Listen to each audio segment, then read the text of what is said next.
Lectura del primer libro de los Reyes. En aquellos tiempos el Señor le dijo a Elías: unge a Eliseo, el hijo de Safat, originario de Abel Mecolá, para que sea profeta en lugar tuyo. Elías partió luego y encontró a Eliseo, hijo de Safat, que estaba arando. Delante de él trabajaban 12 yuntas de bueyes y él trabajaba con la última. Elías pasó junto a él y le echó encima su manto.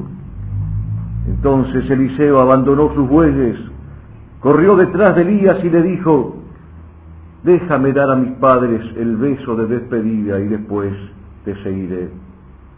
Elías le contestó: ve y vuelve, porque bien sabes lo que ha hecho el Señor contigo. Se fue Eliseo, se llevó los 2 bueyes de la yunta, los sacrificó, asó la carne en la hoguera que hizo con la madera del arado y la repartió a su gente para que se la comieran. Luego se levantó, siguió a Elías y se puso a su servicio.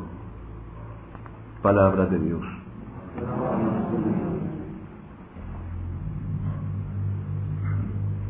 Protégeme, Dios mío, porque en ti me refugio.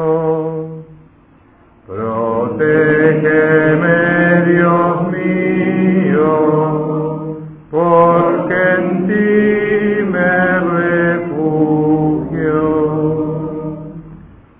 El Señor es la parte de mi herencia y mi cáliz. Tú decides mi suerte. Tengo siempre presente al Señor. Él está a mi lado, nunca vacilaré. Protégeme, Dios mío, porque en ti me refugio. Por eso mi corazón se alegra, se regocijan mis entrañas, y todo mi ser descansa seguro. Porque no me entregarás a la muerte, ni dejarás que tu amigo vea el sepulcro. Protégeme, Dios mío, porque en ti me refugio. Me harás conocer el camino de la vida, saciándome de gozo en tu presencia, de felicidad eterna a tu derecha. Protégeme, Dios mío, porque en ti me refugio.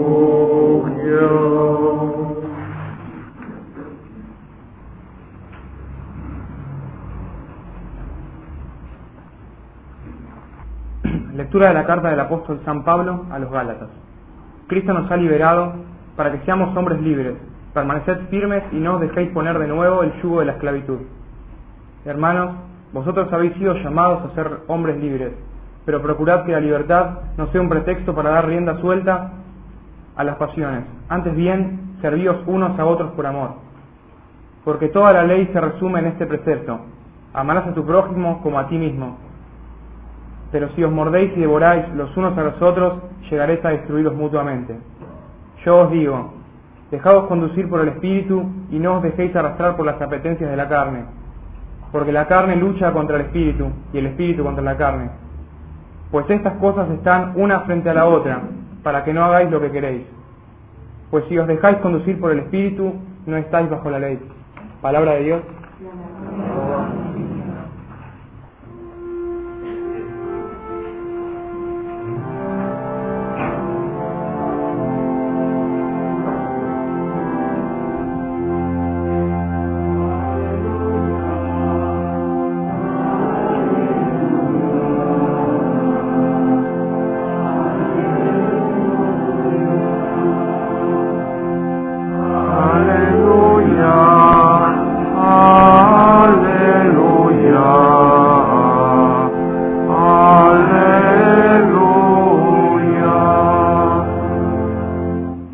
Señor, que tu siervo te escucha, tú tienes palabras de vida eterna. Aleluya, aleluya, aleluya. El Señor esté con vosotros. Lectura del Santo Evangelio según San Lucas. Cuando ya se acercaba el tiempo en que tenía que salir de este mundo, Jesús tomó la firme determinación de emprender el viaje a Jerusalén. Envió mensajeros por delante y ellos fueron a una aldea de Samaria para conseguirle alojamiento. Pero los samaritanos no quisieron recibirlo porque supieron que iba a Jerusalén. Ante esta negativa, sus discípulos Santiago y Juan le dijeron: Señor, ¿quieres que hagamos bajar fuego del cielo para que acabe con ellos? Pero Jesús se volvió hacia ellos y los reprendió. Después se fueron a otra aldea. Mientras iban de camino, alguien le dijo a Jesús: Te seguiré a donde quiera que vayas. Jesús le respondió: Las zorras tienen madrigueras y los pájaros nidos, pero el Hijo del Hombre no tiene en dónde reclinar la cabeza. A otro Jesús le dijo: Sígueme. Pero él le respondió: Señor, déjame ir primero a enterrar a mi Padre. Jesús le replicó: Deja que los muertos entierren a sus muertos, tú ve y anuncia el reino de Dios. Otro le dijo: Te seguiré, Señor, pero déjame primero despedirme de mi familia.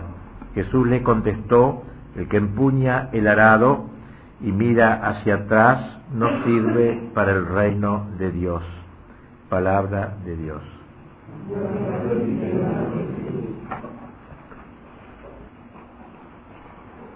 El texto evangélico que se lee en este domingo contiene dos momentos que vamos a tratar de comentar. En primer lugar, advertimos cómo los samaritanos rechazan a Jesús y luego se nos señala cuáles son las exigencias de la vocación de Cristo, del seguimiento de Cristo. Parecieran dos cosas totalmente independientes y hasta contradictorias. Por un lado, los samaritanos dan las espaldas al Señor y por otro, Jesucristo invita a seguirlo al tiempo que pone las condiciones para hacerlo como corresponde. Cristo se encuentra en el último año de su vida, nos dice el Evangelio, de su vida pública, y se dirige resueltamente hacia Jerusalén. Esta expresión del Evangelio no es simplemente de índole geográfica, como podría decir Jesús fue a Nazaret un día, o fue a Belén, o lo que fuera, y ahora va a Jerusalén, sino que todo el sentido de la vida de Cristo es como subir a Jerusalén, es como una gran peregrinación la vida de Cristo que va de Belén al Calvario. Santo Tomás lo dijo desde otro punto de vista, cuando decía que cuando se expresa al referirse a la encarnación del Verbo, que el Verbo se hizo carne para tener una materia que ofrecer en sacrificio, que llevar a la cruz, porque el Verbo, como segunda persona de la Santísima Trinidad, el Hijo Eterno, no tiene carne, no tiene materia, puro espíritu, pero por eso va a asumir una materia, porque no hay sacrificio sin materia que se ofrezca, asume una materia para poder llevarla al Calvario, o sea, la hostia significa víctima, Cristo se va a hacer hostia, víctima por nosotros, y por eso se puede ver toda la vida de Cristo, así lo dice Santo Tomás, como un caminar firme, decidido, de Belén al Calvario. Toma carne, aparece entre nosotros, y por eso subir a Jerusalén, ir a Jerusalén, no es simplemente una marcación geográfica, sino un itinerario, una peregrinación, un viaje iniciático sagrado que hace Cristo, y subiendo, ascendiendo, porque Jerusalén quedaba sobre un monte, sobre un cerro, queda todavía, y hay que subir para llegar a acceder a ella. Así que entonces, en esta ciudad, predileccionada por Dios, cual era Jerusalén, la sede del templo, del gran templo, que se hizo en tiempos de Salomón y que luego Herodes iba a restaurar, que es el que conoció Jesús, el lugar era donde Dios había asegurado una presencia especial, así como en los templos, en las iglesias, hay una presencia especial de Dios que no es la misma que está en la calle, aunque Dios está en todas partes, pero sin embargo tiene más fuerza, presencia en algunos lugares, los templos, las iglesias, en este caso en el templo de Jerusalén. Allí será donde el Señor, en esta ciudad, llevará a cabo su gran anhelo de redimirnos, de salvar a los hombres. Lo salvó por todos los actos de su vida, ciertamente, pero allí en ese momento de la cruz es cuando su salvación encuentra un instante culminante. Ya desde que chiquito, cuando derramó las primeras gotitas de sangre, la circuncisión, y ya nos estaba salvando, por supuesto, cualquier pequeño acto de Cristo era ultra abundante, ultra suficiente para salvarnos, pero no se contentó con aquellas gotitas, sino que quiso la hemorragia de la cruz, quiso llegar hasta el Calvario, quiso derramar toda su sangre, y aún después de muerto, cuando el soldado atraviese su costado, derramará lo que le queda de sangre, por así decirlo. Por eso camina con decisión y coraje. Va subiendo a la ciudad del sacrificio, va subiendo, como se decía en la liturgia antigua, subiré al altar de Dios. Empezaba la misa con ese salmo, subiré al altar de Dios. Altar viene de alto, porque está más alto, el altar, Dios habita en la altura, y Jerusalén era, como dijimos, esa colina donde Dios habitaba especialmente. A lo largo de su vida, Jesús afrontó las más diversas y variadas humillaciones. Estas no fueron sino una preparación para la máxima de ellas, la humillación de la cruz, donde todas las injurias están como acumuladas en torno a Cristo. En el texto evangélico que hoy nos ocupa, lo vemos soportando el rechazo público de los samaritanos. Otra vez le cierran las puertas del Salvador. ¿No había sido Cristo acaso rechazado ya en la posada? Recuerda cuando va a Belén, sus padres van a Belén, no había lugar para ellos, dice el Evangelio, y tuvo que nacer en una cueva. Ahora tampoco, no hay lugar para aposentarlo, los samaritanos se niegan a recibirlo. ¿Quiénes eran estos samaritanos? Obviamente habitantes de esta ciudad llamada Samaria, pero lo importante es que eran como herejes, digamos, dentro del pueblo judío. No aceptaban plenamente la revelación del Antiguo Testamento, estaban separados por cuestiones religiosas, no estaban de acuerdo con la verdad revelada. Ellos habían creado su verdad, como se dice ahora, la verdad propia, su verdad, su opinión. Pretendían que el Dios verdadero se manifestaba sobre un monte que estaba junto a la ciudad de Samaria y no en Jerusalén, y por eso odiaban al que se dirigía a Jerusalén en procesión, digamos como Cristo, procesión religiosa. Fue su apartamiento de la verdad revelada lo que llevó a los samaritanos a distanciarse de los miembros del pueblo de Dios que había sido elegido para engendrar de su seno al Mesías. Ese era el fin del pueblo judío.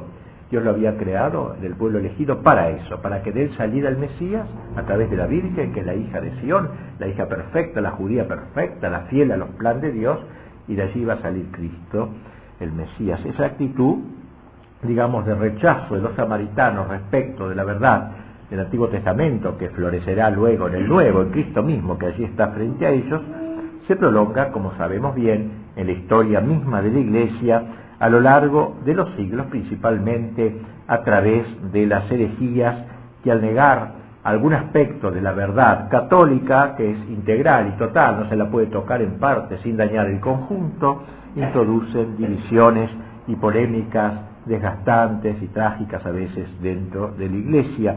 Aún hoy no son pocos los que niegan la verdad o parte de la verdad. Advertimos asimismo divisiones y enfrentamientos en las familias, en las parroquias, en la patria, por estas disensiones. Nos relata el Evangelio que al ver la actitud de los samaritanos, dos de los discípulos, Santiago y Juan, llamados los hijos del trueno, probablemente porque eran vehementes en su comportamiento, le sugirieron a Cristo que les permitiese destruir a los que lo estaban repudiando, que bajara fuego del cielo y lo destruyera. Esta reacción no era en el fondo sino una muestra de su amor por el Maestro. Se indignaron al ver que a Cristo lo trataban así. No podían mantenerse indiferentes, no les daba lo mismo que ellos recibiesen o no al Señor. Reaccionaban con ardor, pero un ardor desmedido, desmadrado, digamos así, no tolerando el agravio que Cristo mismo estaba dispuesto a asumir plenamente. Por eso quisieron hacer caer fuego del cielo, como antaño lo había hecho Elías con los emisarios del rey Ocosías. Del Antiguo Testamento había habido una escena semejante. Cristo los reprendió no porque hubieran reaccionado. El no reaccionar también está mal, es malo, no le importarle a uno nada, que le injurien a Cristo, que lo abandona, que no le dan lugar, no, sino por el modo como lo hicieron solamente. Quería que entendiese que había llegado la hora de morir por la verdad, que ese era todo el fin de la vida de Cristo en esta tierra, antes de resucitar, morir por la verdad. Él mismo sería el primer mártir de la verdad y no había que impedirle este martirio por él anhelado. También el rechazo a Cristo y a la verdad por él revelada continúa en el curso de la historia, y ello tanto en el nivel personal como en el nivel social. Cristo es rechazado. Nosotros nos enojamos quizá con los samaritanos, qué mal que estuvieron, pero nosotros también muchas veces como personas, muchas personas individuales y muchos estados nacionales, muchas sociedades políticas se niegan a cobijar al Señor, se niegan a aposentar al Señor. Para muchos individuos, Dios no es más que un objeto, en todo caso, a quien se recurre en momentos difíciles de la vida. Ahí se acuerdan de él, casos de necesidad apremiante.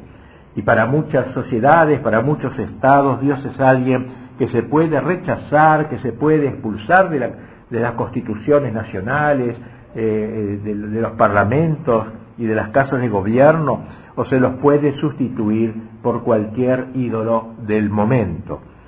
El Papa actual, como sabemos, ha acentuado mucho que uno de los pecados del mundo moderno es el secularismo, que cierra las puertas al Redentor, como decía Juan Pablo II, no temáis, abrir las puertas al Redentor, cobijar a Cristo. No se lo quiere cobijar, no solo en los corazones, sino también en las sociedades.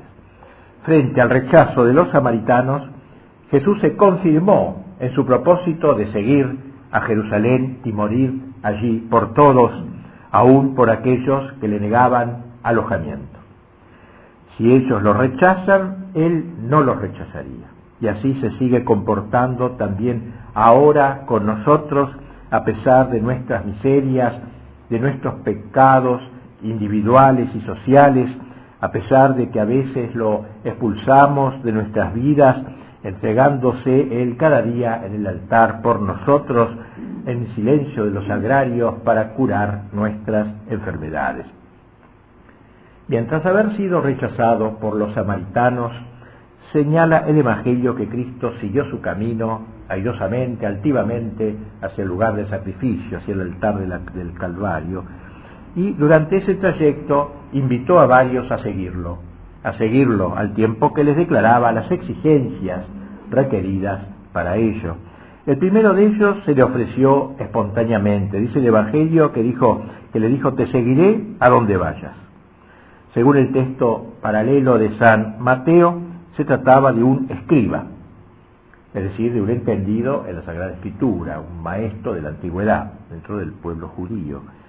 La respuesta de Jesús fue absolutamente franca para que aquel no se hiciera ilusiones. Le dijo, los zorros tienen sus cuevas y las aves del cielo sus nidos, pero el Hijo del Hombre no tiene dónde reclinar su cabeza. Como diciéndole, si me quieres seguir, tienes que estar dispuesto a los más grandes sacrificios.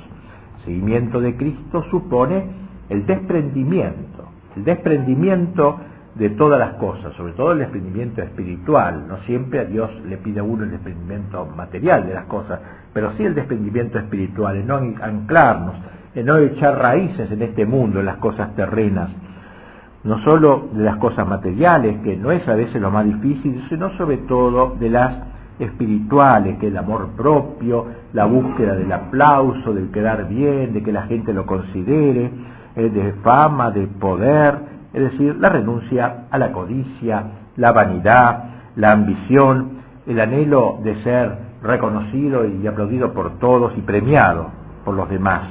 Dejar incluso los propios criterios cuando son incompatibles con los criterios del Evangelio. Y aquí el gran acto de pobreza, el vivir como Cristo que no tenía dónde reclinar su cabeza, que nos llevará a seguir con humildad y obediencia al Señor a donde quiera que vaya. Al segundo, Cristo le dijo simplemente, sígueme. Aquí la iniciativa no proviene del llamado, sino del Señor. Su invitación es personal, clara, concreta y concisa. El joven le responde, permíteme, Señor, que vaya primero a enterrar a mi padre. Manifestaba, por cierto, una actitud de corazón, y dicen algunos exégetas que esta fórmula, esta respuesta del hombre invitado, del joven invitado, significaba, déjame primero enterrar a mi padre, no en el sentido que se hubiera muerto, que lo voy a enterrar ahora, sino vivir con mi padre hasta que lo entierre, hasta su muerte, y luego te seguiré. En fin, es una interpretación esta que puede gustar o no. El motivo que aduce para demorar el seguimiento, porque lo demora, no lo rechaza, parece muy razonable, pero Cristo le replica de manera tajante, como él solo tiene derecho a hacerlo. Ningún hombre puede hablar de esta forma. Deja que los muertos entierren a sus muertos, tú ve a anunciar el reino de Dios. Con esto Cristo nos quiere indicar cómo a veces su seguimiento implica una renuncia total, es tajante, podríamos decir radical, ¿no? Exigencias radicales tiene Cristo a veces en la vida, no siempre ni con todos, pero a veces sí, que incluye el abandono de cosas buenas y de cosas santas y virtuosas en aras de un ideal trascendente y superior. Dios se ocupará de todo, deja que los muertos entierren a sus muertos, lo que implica de parte del convocado la entrega incondicional en sus designios providentes. El llamado de Cristo comporta siempre un gran sacrificio, cualquiera sea el llamado al sacerdocio, a la vida familiar, a lo que fuera, a la profesión, un sacrificio. Invita al Señor a dejar las cosas, por lo menos por el corazón, a no apegarnos a las cosas, y en cambio de ello entrega una cruz, así que no es grato, una renuncia a algo que uno ama, y por otra parte una cruz que sobreviene. No acepta excusas que dilaten la respuesta, ni razones humanas que rechacen o pospongan el seguimiento. Tú ve a anunciar el reino de Dios, le dice al joven. Quiere personas generosas, decididas, dispuestas al radicalismo de la fe, al dejar todo para ganar todo para Dios. El tercero le dijo, te seguiré, Señor, pero permíteme antes despedirme de los míos. Algo semejante encontramos en la primera lectura de hoy, que hemos escuchado. Precisamente la Iglesia lo pone como primera lectura, preparando esta lectura del Evangelio. Elías, ¿no? Cuando Eliseo, a quien Dios se había elegido para que fuese ungido como profeta, le pidió a Elías que le permitiera primero despedirse de sus padres y que luego lo seguiría. Y Elías accedió, pero Cristo no. No es porque Elías fuera más bueno que Cristo. Quizás con esto Cristo quiso indicar que estamos en el Nuevo Testamento, que es infinitamente más exigente que el Antiguo. La entrega debe ser más radical. El enamoramiento de Cristo implica la renuncia de los afectos aún más santos, cuando Él así nos lo pide. La respuesta de Jesús es también aquí categórica. El que ha puesto la mano en el arado y mira hacia atrás no sirve para el reino de Dios. Cuando el Señor llama para algo, quiere que se mire para adelante y no para atrás. Mirar para atrás es quedarse en el pasado, es instalarse en el pasado. Muchos son los que lloran por el pasado y nada hacen para repararlo en el futuro. El futuro es lo que está a nuestro alcance. El pasado ya es historia irrepetible, que nunca más volveremos a vivir. Lo que está bajo nuestro alcance es el futuro. Cristo nos llama desde nuestras miserias, como lo hizo con Santa María Magdalena, la pecadora, con San Pablo, el perseguidor, con San Agustín, el lujurioso, y tantos otros, y quiere que le respondamos pronta y generosamente, sin reservas, sin reservarnos nada. Quiere que pongamos nuestras manos en el arado juntamente con Él, y así abramos el surco del Evangelio y de la propia santidad. Pronto nos acercaremos, y estamos en condiciones para ello, a recibir el cuerpo del Señor. En la Sagrada Eucaristía pidámosle entonces que nos contagie algo del celo que mostraron los apóstoles Santiago y Juan pero purificado por la caridad, que sepamos reaccionar de manera condigna cuando la gloria de Dios es conculcada, pero amando al que se comporta mal, en el sentido que decíamos el otro día, de que debemos amar incluso a nuestros enemigos, deseando su conversión, por cierto, que no seamos indiferentes a los llamados diversos del Señor que jalonan nuestra vida, dispuestos a renunciar a lo que sea cuando sea claro ese llamado, con tal de seguirlo como Él nos pida. Así será.